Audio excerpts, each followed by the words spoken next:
Greetings all, and welcome to this session on club officer elections, or AGM. Now, normally, any large corporation, any association, any club has AGMs, annual general meetings.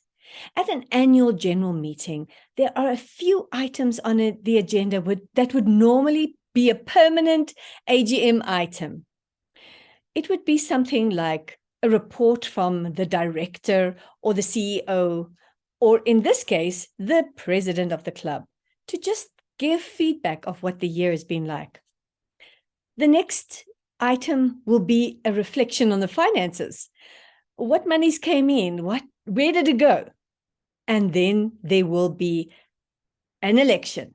In a club's situation, we have 12-month term from 1 July in the one here to 30 June the following year. That is your term of office. What we ideally advise is that this AGM should be held in April of a Toastmasters here. Now let's have a look at an AGM. Election part.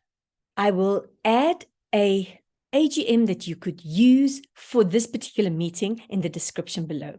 Let's have a look at a brief way in which you can conduct these elections as swiftly as possible.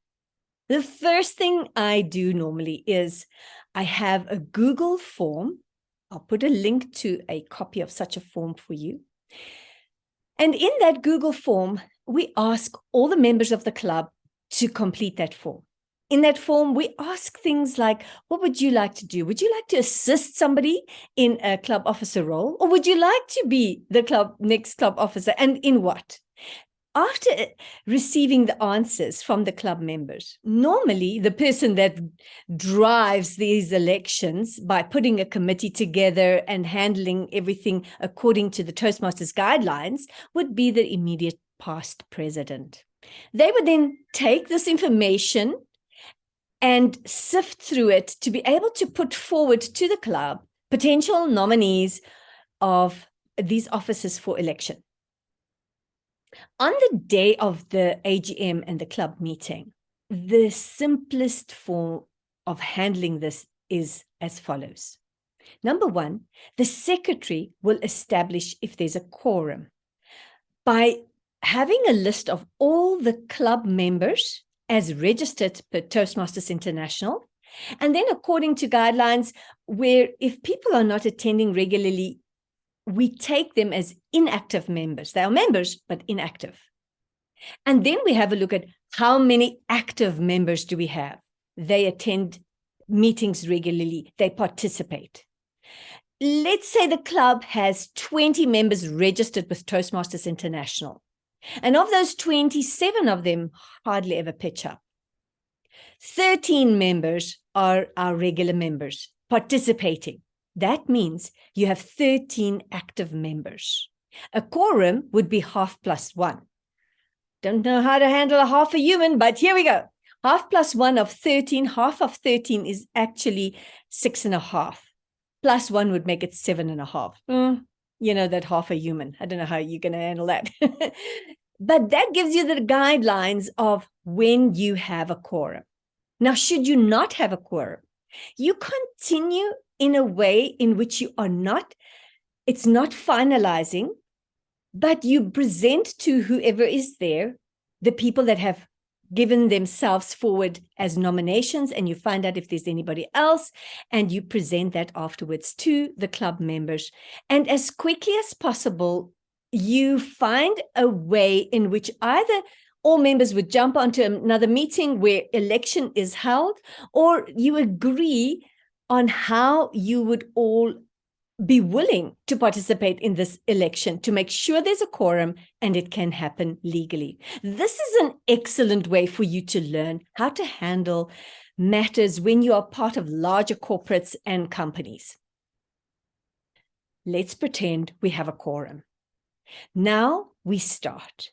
Maybe in the 7 club officer positions, you have 111 nominations, and somewhere you have 2-2. How would we handle it?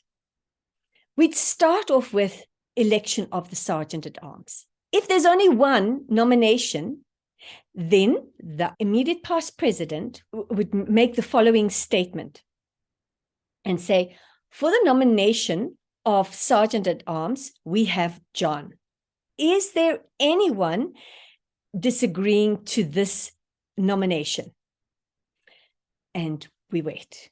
You could do something like counting to 3 to make sure and say, and 1, and 2, and 3.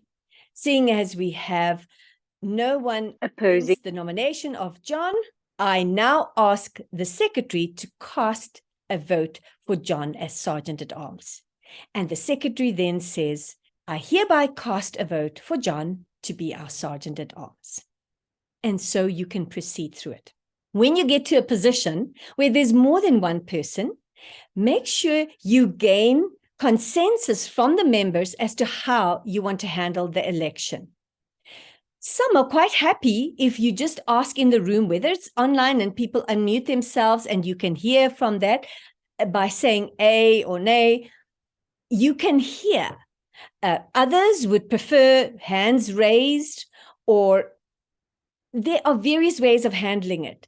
Try to avoid the secret ballot because that takes longer. It doesn't mean you shouldn't do it. It just means that if at all possible, it really helps if there's no secret ballot. However, should a member desire to have a secret ballot, then you put that to vote.